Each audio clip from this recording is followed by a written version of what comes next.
Hello tout le monde, moi c'est Mimi, bienvenue sur ma chaîne YouTube. Aujourd'hui, on va parler du sac en diamant de chez Bottega Veneta. Alors il y a un mois, je me suis acheté le sac en diamant dans la taille small. Je l'ai acheté début octobre. Malheureusement, j'ai pas pu vous faire l'unboxing parce que le lendemain, je partais en vacances. Du coup là, ça fait maintenant un mois que je l'ai.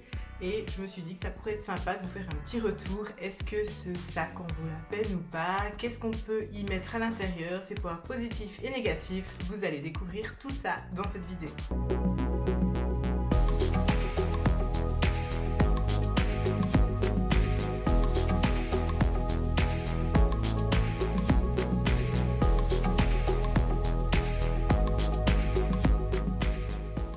Alors tout d'abord, je vais vous faire un petit retour rapide pourquoi j'ai acheté ce sac. Alors j'ai acheté ce sac parce que je cherchais un sac assez léger que je puisse utiliser autant la journée que le soir et un sac que je peux prendre facilement avec moi en vacances, un sac quand même assez souple et surtout un sac discret. Donc je cherchais un sac qui n'a pas un logo très voyant. C'est vrai que j'ai certains sacs, on voit tout de suite la marque et c'est vrai que ces temps, quand je sors, notamment faire du shopping, j'aime bien avoir plutôt des sacs discrets. Du coup, je l'ai pris de couleur noire, vous le verrez tout à l'heure, parce que voilà, je voulais un sac qui se marie facilement avec tous mes vêtements. Je cherchais aussi un sac de qualité parce que l'idée c'est de l'utiliser assez régulièrement, donc je voulais vraiment un sac avec une bonne matière, assez résistant. Je le voulais dans une taille où je peux mettre mes essentiels mais qui soit pas notamment trop grand pour que je puisse le prendre le soir comme la journée. Pour m'acheter ce sac, eh bien j'ai vendu deux sacs de ma collection, deux sacs Saint Laurent. Je vais vous faire une vidéo, c'est la prochaine qui va sortir d'ailleurs, les sacs que j'ai vendus et pourquoi. Donc vous allez voir dans la prochaine vidéo pourquoi j'ai vendu ces deux sacs. Mais du coup, j'ai vendu ces deux sacs pour m'acheter celui-là. Parce que l'idée aussi, c'est pas que ma collection de sacs grandit. Hein. L'idée, c'est que je profite de chaque sac. Donc voici le sac en question. Donc il est dans son dust bag, qui se présente comme ceci, un dust bag assez long. Et donc, voici le sac en diamant de couleur noire. J'ai gardé la plupart des papiers de soie qui sont venus avec pour le ranger lorsque je l'utilise pas. Donc voilà comment le sac se présente. Le voilà. Donc c'est la taille small et il est en cuir d'agneau. Donc j'ai beaucoup hésité entre la taille small et la taille medium. Ça a été vraiment difficile de choisir entre les deux tailles. Et puis finalement, je pense que cette taille-là, finalement, ça a été le bon choix pour moi. Donc c'est la taille small. Pour rappel, la taille small, donc c'est 20 cm de hauteur. C'est 25 de largeur et puis de côté c'est 10 cm de profondeur, donc on voit qu'il est quand même assez profond. Et du coup vous avez une poignée de 6 cm de hauteur, donc vous pouvez facilement le prendre et éventuellement passer votre main. Alors moi ça passe plus ou moins tout juste, mais je trouve vraiment intéressant d'avoir cette poignée. Et puis la bandoulière fait 50 cm. Également de hauteur. Donc ce sac est fabriqué en Italie et il est compartimenté. Donc vous retrouvez en fait une pièce de cuir qui sépare le sac en deux. Cette pièce de cuir, vous pouvez également l'enlever. Donc voici comment le sac se présente de l'intérieur avec du coup la pièce de cuir qui sépare le sac. Sur cette pièce de cuir, vous allez retrouver du coup une fermeture comme ceci et puis il y a une poche plaquée également à l'intérieur où vous pouvez également l'enlever si cette pièce vous dérange. Donc il suffit juste d'ouvrir ici, ça s'ouvre de cette manière là, on voit. Ensuite vous pouvez enlever la pièce et puis tirer la bandoulière et ensuite l'enlever complètement et puis ensuite enlever la pièce de cuir. Donc le sac ne se ferme pas, il reste ouvert. Comme vous voyez, vous avez ici deux pièces de cuir qui sont magnétiques et dès qu'elles rentrent en contact, le sac se ferme. Voilà. Donc c'est la seule manière de un peu fermer votre sac, c'est avec ces deux pièces de cuir qui sont aimantées. Sinon au niveau du logo, eh bien, vous avez juste le nom Bottega Veneta qui se trouve sur la pièce métallique. Vous le voyez ici en haut, donc assez discret. Et puis vous pouvez également tourner la pièce métallique de l'autre côté. Il n'y a rien du tout marqué si vous voulez vraiment être discrète. Donc voilà, c'est la seule indication de la marque. Vous avez également la marque qui est embossée tout au fond du sac. Alors comme il est noir, je ne sais pas si vous allez voir, je vais essayer de vous le montrer.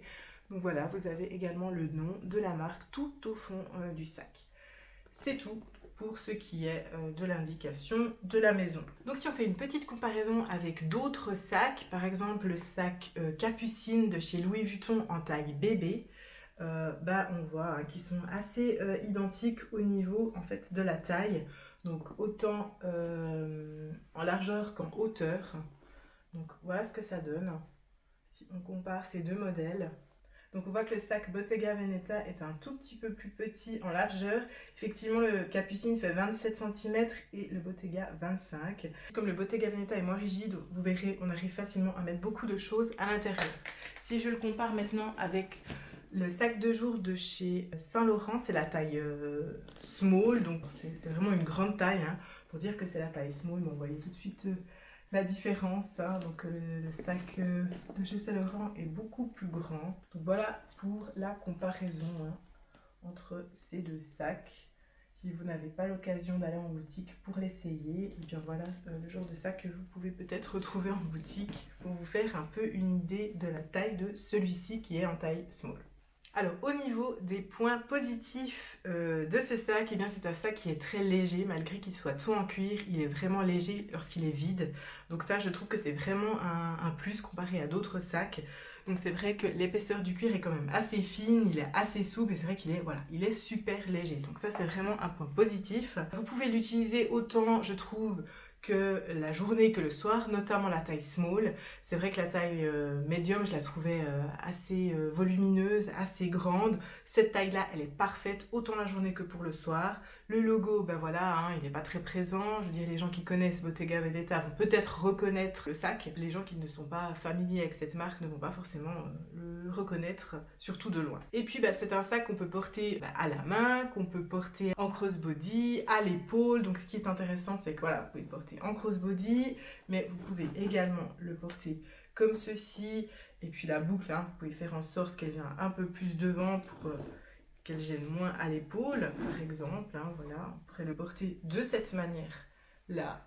Donc, ou complètement l'enlever. On peut aussi faire ça, donc complètement l'enlever et puis on se retrouve avec uniquement la poignée. Donc c'est ça qui est sympa avec ce sac, c'est les différentes manières qu'on peut le porter.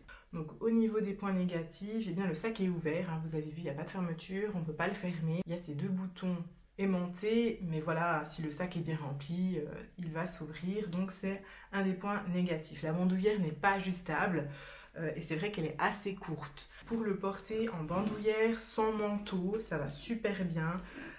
Avec une grosse veste, c'est un peu plus compliqué. Le sac remonte assez haut parce que, comme vous voyez, elle est quand même assez courte. C'est possible de le porter en bandoulière, mais voilà, si on a trop de vêtements ou si on a des vêtements trop amples, ça peut être un peu compliqué. Le prix, je trouve que le prix voilà, est quand même assez excessif hein, pour ce sac. On est autour des 3 900, 4 000 euros. Ce qu'il faut savoir aussi qui est très important, j'ai vu plusieurs vidéos par rapport à ça, si vous achetez ce sac directement chez Bottega Veneta, vous allez recevoir la carte d'authenticité dans un porte-carte en cuir.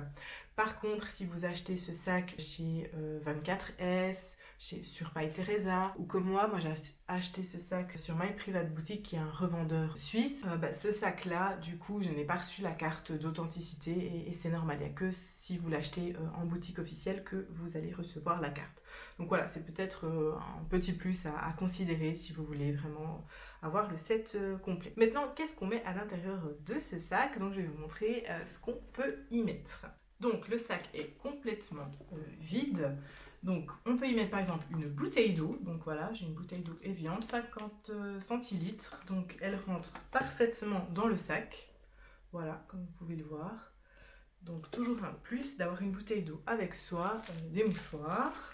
Je vais y mettre cette pochette. Alors dans cette pochette, il y a mes AirPods, un miroir, du gel pour les mains, une crème pour les mains, un baume à lèvres, donc assez rempli. La pochette est donc bien remplie comme vous pouvez le voir. Et du coup, elle entre parfaitement dedans. Je vais rajouter un porte-clés, mon porte-monnaie. Donc j'ai pris un grand porte-monnaie, mon porte-monnaie Saint-Laurent. Comme ça, vous voyez les cartes à l'intérieur. Donc il est quand même assez large. Et je vais encore y mettre mes lunettes. Et puis donc mon téléphone.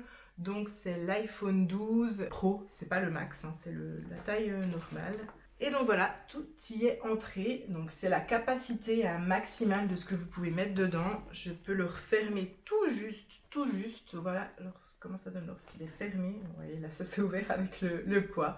Mais voilà, ça c'est vraiment sa capacité maxi.